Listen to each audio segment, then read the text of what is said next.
आज 20 अगस्त सन 2024 भारत के पूर्व प्रधानमंत्री भारत रत्न स्वर्गीय श्री राजीव गांधी की जयंती है। आज के दिन को संपूर्ण भारतवर्ष में सद्भावना दिवस के रूप में भी मनाया जाता है।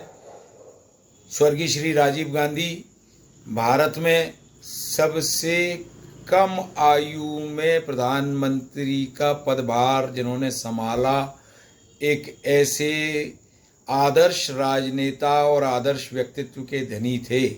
स्वर्गीय श्री राजीव गांधी के जीवन से जुड़ी अनेक घटनाओं में से एक घटना ये है कि सन 1989 में जब लोकसभा के चुनाव में स्वर्गीय श्री राजीव गांधी की पार्टी को बहुमत नहीं मिला और उस समय के तत्कालीन समय के राष्ट्रपति महोदय ने सबसे बड़े दल के नेता के रूप में स्वर्गीय श्री राजीव गांधी को सरकार बनाने के लिए आमंत्रित किया।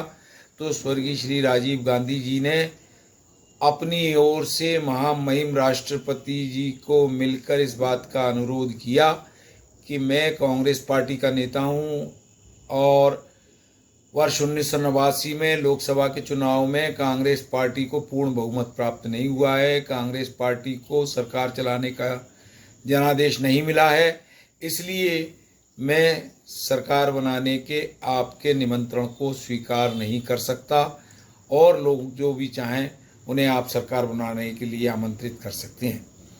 आदरणीय साथियों, स्वर्गीय श्री राजीव गांधी एक बहुत दूर की सोच रखने वाले नेता थे। उन्होंने अपने प्रधानमंत्री काल में इस बात को देखा कि भारत में लोकतांत्रिक प्रणाली में लोकसभा के चुनाव होते हैं, राज्यसभा है, विधानसभाओं के चुनाव होते हैं, लेकिन महात्मा गांधी की ग्राम स्वराज की जो अवधारणा है वो कहीं नज़र नहीं आती है।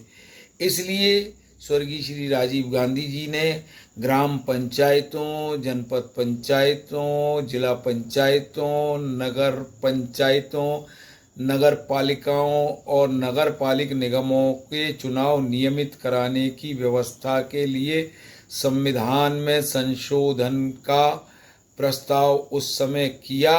एक विज़न उन्होंने देश की जनता के सामने रखा और उसी समय उन्होंने यह विज़न भी अपना रखा था कि इन सभी स्थानीय संस्थाओं में 33% भागीदारी हमारे देश की आदरणीय बहनों की, माताओं की, हमारे देश की आदरणीय महिलाओं की होगी।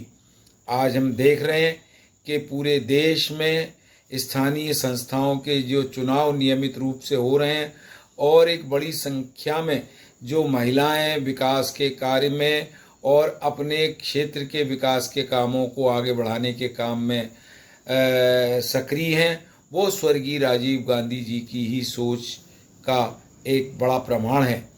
स्वर्गीय श्री राजीव गांधी भारत में एक सद्भावना का माहौल बनाना चाहते थे, भारत में सद्भावना का वातावरण बनाना चाहते थे। सभी लोग, चाहे वो गरीब हो, शोषित, पीड़ित, वंचित, हिंदू हो, मुस्लिम हो, दलित हो, पिछड़े हों, सारे लोग इस देश में मिलजुल करके रहें और इस देश की ताकत बने, इस देश को आगे बढ़ाएं। ये स्वर्गीय राजीव गांधी जी का सोच था। स्वर्गीय राजीव गांधी जी आज हमारे बीच में नहीं है, उनकी जयंती है। आज उनकी जयंती के अवसर पर मैं उनको आदरपूर्वक याद करते हुए ग्वालियर के नागरिकों की ओर से, ग्वालियर के कांग्रेस जन की ओर से और अपनी ओर से स्वर्गीय श्री राजीव गांधी जी के श्री चरणों में भावपूर्ण श्रद्धांजलि अर्पित करता हूँ। और प्रतिक्रियावादी ताकतें आज धार्मिक आधार पर, क्षेत्र के आधार पर, भाषा के आधार पर हम लोगों को बांटने के षड्यंत्र में लगी हुई हैं। उनके षड्यंत्रों को हम असफल करें, उनके षड्यंत्रों को सफल नहीं होने दें, यही आज संकल्प लेने का दिन है। मैं पुनः स्वर्गीय श्री राजीव गांधी जी की जयंती पर उन्हें भावपूर्ण श्रद्धांजलि अर्पित करता हूँ। धन्यवाद। जय हिंद, जय कांग्रेस।